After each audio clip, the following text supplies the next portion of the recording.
Ini saya pikir sudah sangat umum, tapi kita lihat nanti ya seperti apa detailnya. Ya.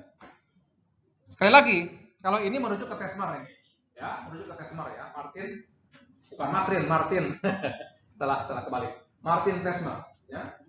Jadi ada evaluasi formatif itu dilakukan dalam 4 tahap, ya, expert review, ya, apalagi one to one, small group dan field trial, ya, field trial, uji lapangan, ya. Di KBBI, ya, tulisannya selama ini saya gunakan review, ya, ujungnya IEW, gitu kan? Nggak nemu. Loh, rupanya kata review seperti itu nggak dikenal di KBBI, gitu kan? Ya, kalau susah bahasa Indonesia online. Pas saya oh ternyata tulisannya begini, review, gitu kan? Ya, review. Ya, jadi kalau review yang pakai W itu bahasa Inggrisnya begitu, gitu kan? Bahasa Inggrisnya. Intinya, kalau kita merujuk kepada KBBI, ya, bisa lihat itu adalah kajian. Ya, ini kajian. Review itu kajian.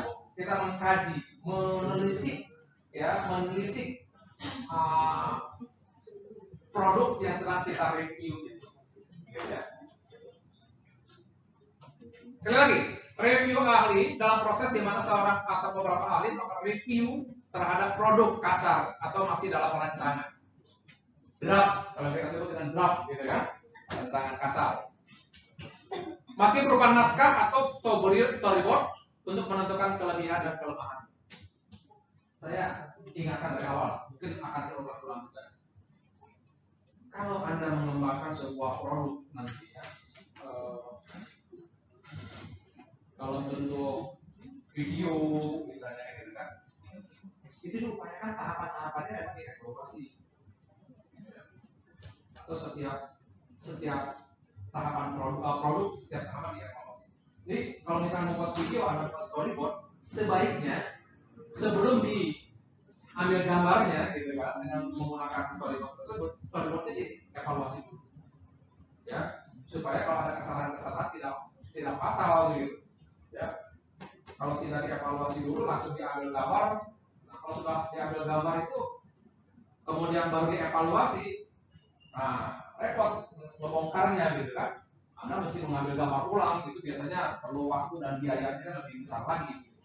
Ya, kita akan bahas. Review terhadap produk, ya, produk kasar atau masih dalam rancangan, ya, dalam storyboard atau misalnya dalam bentuk naskah, ya, naskah juga dievaluasi dulu, itu akan lebih bagus. Jadi setiap tahapan dilakukan. Sekali lagi, yang dilakukan adalah menentukan kelebihan dan kelemahan dari produk.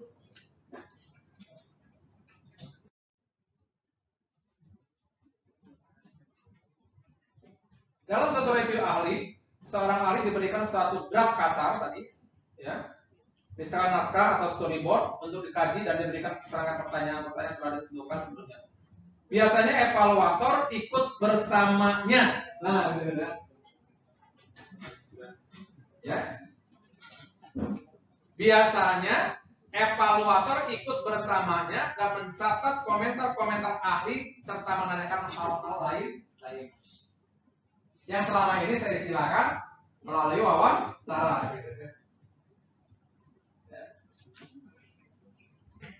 Itu namanya expert review. Tapi pada bagian lain juga dia mengatakan bisa juga tanpa kehadiran evaluator. Tapi menurut saya akan lebih bagus lagi kalau memang kebetulan expertnya terjangkau oleh kita, gitu kan, bisa dihubungi, bisa didatangi, bisa bertemu. Alangkah bagusnya kalau kita lakukan, ya, melalui wawancara, sehingga kita bisa menggali, ya, menanyakan hal-hal lain yang memang diperlukan masukan dari. Ya. Kalau saya sering melihat bagus ketua prodi kita itu, ya, Ibu Retno itu, kalau diminta mereview gitu kan produk itu, ya mahasiswanya duduk sampingnya gitu kan, beliau lihat produknya gitu kan, masukkan komentar-komentar. Kadang-kadang mahasiswa nggak ngerti kalau itu sedang expert review gitu. Ya. Lalu saya katakan, catat semua yang dikatakan oleh Ibu Retno itu. itu adalah data dan informasi tentang produk Anda, dan itu yang harus Anda laporkan dalam proses pengembangan, begitu kan? Dan Anda tindak lanjuti melalui revisi produk. Oh, kebetulan saya lihat sampingnya begitu kan? Kadang-kadang maksudnya iya aja begitu kan? Ya, sehingga ya dikhawatirkan pendapat ekspornya menjadi tidak terakomodir gitu kan? Sayang gitu kan? Sudah ada di sana, sudah ada masukan, kemudian produknya tidak diperbaiki sesuai dengan masukan, kan sayang. Ya. Nah, ini yang bagus. Ya, export review memang seperti itu. Jadi instrumen yang kita gunakan itu hanya sebagai acuan tadi, ya, untuk mendalami produk kita, begitu. Ya. Jadi evaluator ikut bersamanya, ya, dan mencatat komentar-komentar ahli serta menanyakan hal-hal lain yang memang diperlukan, begitu. Ya. Informasi apa saja yang direview ahli? Nah, diantaranya ini. Ya, jadi Anda bisa mengembangkan instrumen untuk mengevaluasi produk Anda pada tahap expert review, ya. Dikembangkan ini, ditanyakan tentang kontennya, ya, desain pembelajarannya, implementasinya, dan bisa juga bicara tentang kualitas teknis. Kualitas lagi,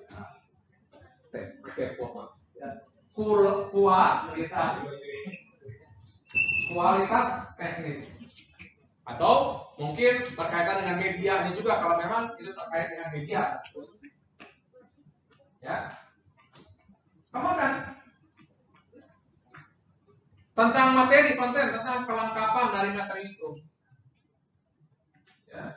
Kalau Anda membahas satu topik, ya, di dalam bahan ajar itu, gitu kan, di dalam media itu, gitu kan, apakah isi dari materi tersebut sudah lengkap? Ya. Tentu saja kalau expert mestinya ngerti, gitu kan, kalau pembahasan tentang G30 SPK itu dari mana sampai di mana harusnya, gitu kan, ya, gitu. Kalau membahas tentang derek ukur dalam mata pelajaran matematika itu seperti apa bentuknya, kita ada aja, ya kan. Pada saat melihat, ya, materi yang ada dalam produk Anda, dia akan bisa mengoreksi. Oh, ya, topik yang ini tambahkan. Oh, topik ini kelebihan, ini nggak relevan. Jadi catat semua. Ya. Akurasinya ini yang paling penting. Validitas dari materi tersebut paling vital. Ya. Jangan sampai apa yang kita sajikan dalam bahan ajar kita, dalam media kita, terjadi miskonsep. Tahu miskonsep? Ini konsepnya tidak sesuai yang yang dijelaskan oleh Pak ahli. Ya, tidak sesuai dengan bukunya, referensi. Banyak tuh yang sering banyak dilupakan oleh dosen-dosen IPA terutama. Ya. Banyak miskonsep. Karena saya mendengar keluhan dosen IPA, ya, bertanya kepada guru SD, ya, mengapa, gitu kan, kalau air gelas, gitu kan, diisi es di dalamnya, gitu kan, kemudian di bagian luarnya ada embun-embunnya airnya juga, gitu. Jawabannya apa? Gelasnya bocor. Itu berarti ajarkan pada anak-anak kan gawat seperti itu kan. Nah, konsepnya kan ada seperti itu, gitu kan. Nah, ini yang paling penting, ya. Itu bisa terjadi bukan hanya pada pelajar IPA, pada pelajar yang lain pun bisa terjadi miskonsep, gitu kan. Ya, seperti pada kita juga, gitu kan. Ini sering saya katakan, gitu kan. Ya. Miskonsep itu menjadi hal yang harus kita hindari. Kalau dulu saya jadi juri lomba pengembangan media inovatif di tingkat nasional, begitu, ya. instrumen yang kita kembangkan, ya, yang pertama dan utama cek dulu materinya benar nggak, ya, cek dulu. Karena sebagus apapun, seinovatif apapun media itu, kalau materinya sudah tidak benar, udah buang, gitu loh. Karena percuma gitu kan, hanya akan membuat ya miskonsep juga pada anak-anak kan, gitu kan, itu bahaya. Ya. Jadi itu pintu gerbangnya. Kalau sudah oke, konsepnya benar, materinya benar, baru kita bahas indikator-indikator yang lainnya. Ya, nah, karena itu nanti Anda tentu saja harus melihat menjadikan ini sebagai salah satu indikator di dalam mengukur atau mengevaluasi produk Anda. Kepentingan, kedalaman dan seterusnya.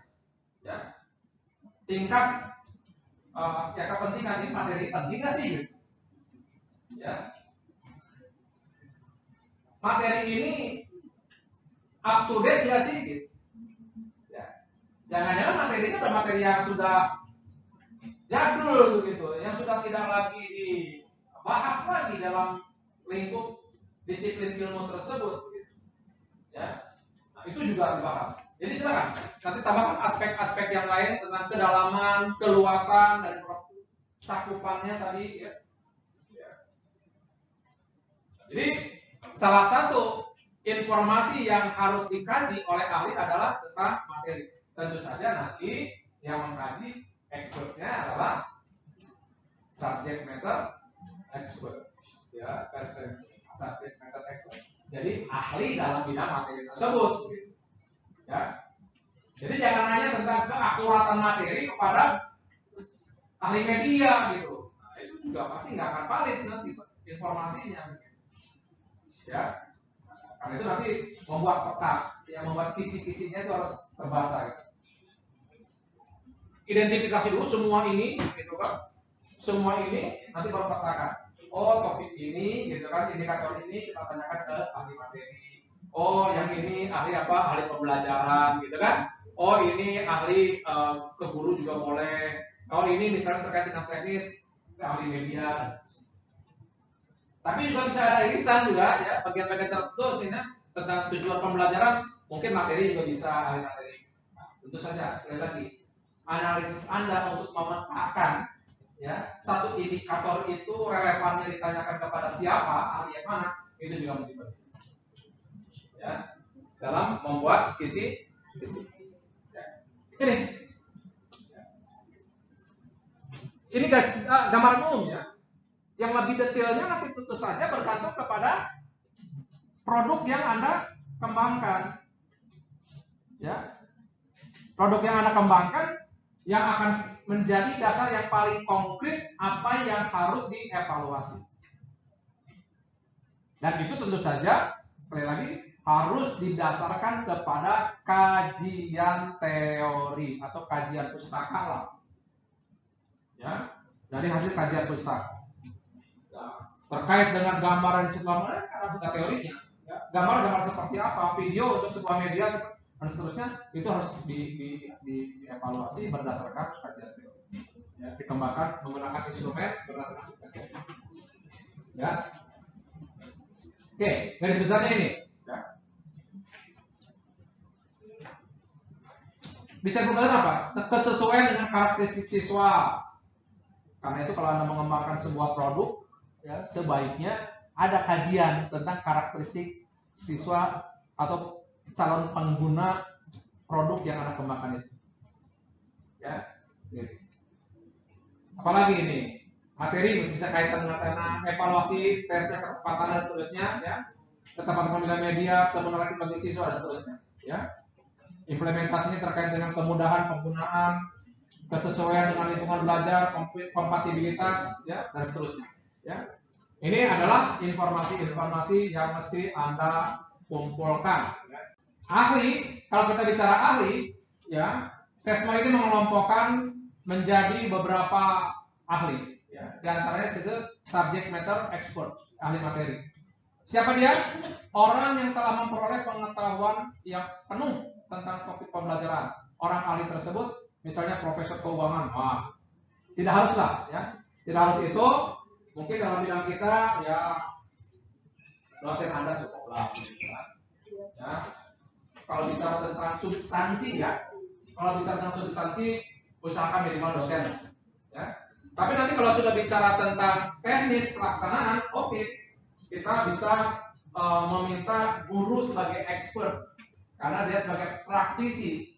Sebenarnya praktisi, tapi kita anggap expert dalam bidang pembelajaran praktis, gitu kan, yang sudah berpengalaman dalam melakukan aktivitas pembelajaran.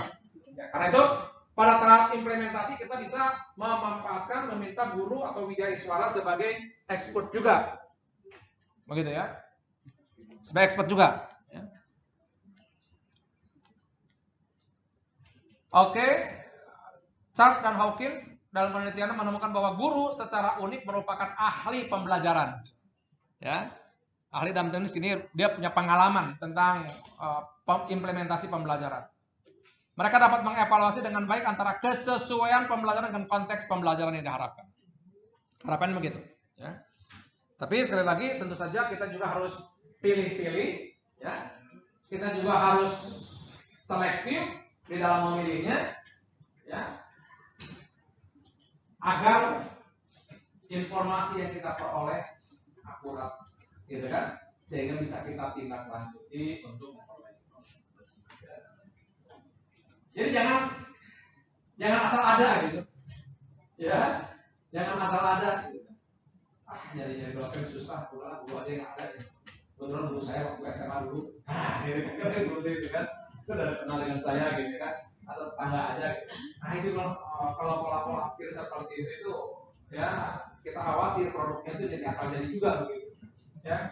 Kalau asal jadi kita sendiri tidak merasakan suatu kebanggaan gitu dengan produk kita, sayang ya, sayang.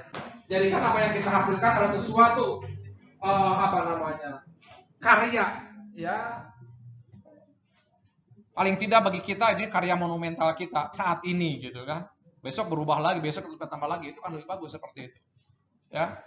Nah, proud itu, kebanggaan itu tentu saja harus hasil dari sebuah proses panjang pengorbanan, perjuangan. Ya. Nggak ada sesuatu hasil yang membanggakan kalau diperoleh dengan cara mudah. Nggak ada itu. Gampang, nggak akan kebanggaan. Tapi kalau kita sudah berjuang, ya, mengorbankan sesuatu begitu kan, berhasil, itu baru ya ada kebanggaan di dalamnya. Oke, jadi ahli menurut Tesmer diantaranya adalah apa yang disebut dengan subject matter expert, teaching atau teachers training expert, ya. Kemudian subject sophisticated, ya. Ini oleh Watson, ya. Jadi orang yang pintar atau siswa yang pintar yang mampu mengevaluasi efektivitas materi dan pembelajaran. Nah, tentu saja ini juga harus kita pikirkan lebih lanjut. Yang tidak kalah pentingnya ini bidang kita, ya, harus ada instructional design expert. Tulisannya kok gitu sih desainnya, salah lah. Campur-campuran bahasa Inggrisnya. Ya. Ya. Kadang-kadang lupa pilihan. Jadi ahli desain ini diperlukan untuk mereview aspek-aspek yang terkait dengan perancangan pembelajaran, kememadaian, ya, analisis tugas, kejelasan kelengkapan tujuan pembelajaran, seterusnya. Itu yang perlu dikaji. Ya. Nah, pasti kalau produk Anda adalah produk pembelajaran, ya, apapun bentuknya, apakah media atau dan seterusnya itu, ya.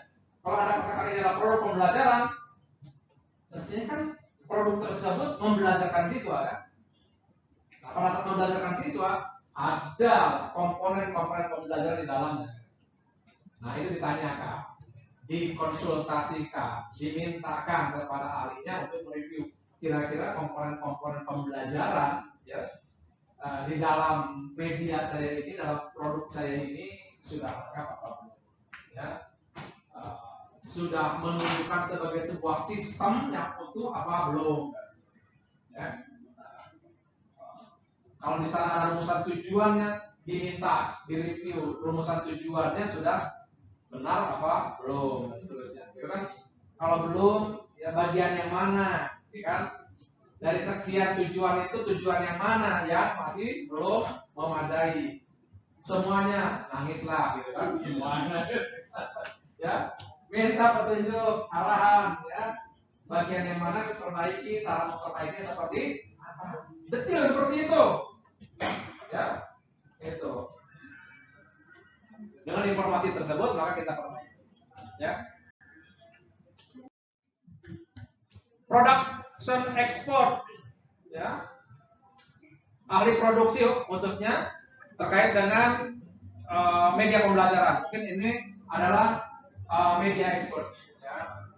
Tentu saja media pembelajaran ini diharapkan, tapi tidak harus selalu media pembelajaran karena memang bisa, kalau kebetulan produk kita adalah terkait dengan IT misalnya, gitu kan? Ya kita bisa orang IT juga mereview produk kita itu pada dimensi pada titik pandang IT-nya, gitu kan? Oke, ahli lain bisa editor, bisa ahli hukum, bergantung kepada kontennya, bergantung kepada produknya seperti apa.